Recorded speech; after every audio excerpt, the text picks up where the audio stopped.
څوک چې د جمعې په ورځ باندې دا وظیفه وکړي د مازدیګر لمانځه نه وروسته او د دې نه وروسته دعا وغواړي د الله تعالی نه،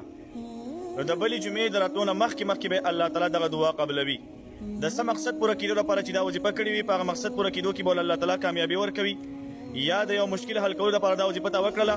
نو د بلې جمعې د راتلو نه مخکې به الله تعالی ستا دغه مشکل حل کړي. خو د هغې نه مخکې به تاسو ماله د دې وظیفې شکرانه راکوئ. څنګه چې تاسو ډاکټر له لاړ شئ او ډاکټر ستاسو علاج وکړي د هغې شکرانه ستاسو نه اخلي، دغه شان ستاسو نه هم زه د دې وظیفې شکرانه اخلم.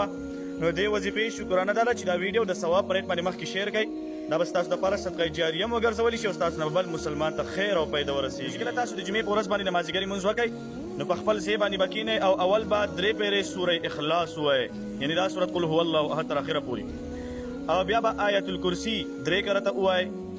او بیا به د قرآن کریم دا آیت لا اله الا انت سبحانك انی كنت من الظالمین دا به 15 کرته ووایئ، او بیا به درود ابراهیمي چې کوم په مانځه کې وایو اللهم صل علی محمد تر اخره پورې دا به 11 کرته ووایئ. د دې نه وروسته به د الله تعالی نه دعا وغواړئ، څه قسمه دعا چې م وغوښتله انشاءالله که الله تعالی ته منظوره وه نو د بلې جمعې د راتلو نه مخکې به الله تعالی ستاسو دغه دعا قبوله کړې وي. دواګانې کوئ، دواګانې به کوو. دا ویډیو سره د ثواب په نیت باندې مخکې شیر کړئ، دا به ستاسو دپاره صدقه جاریه وګرځولی شي، په قبر کې به هم الله تعالی تاسو ته د دې ثواب درکړي.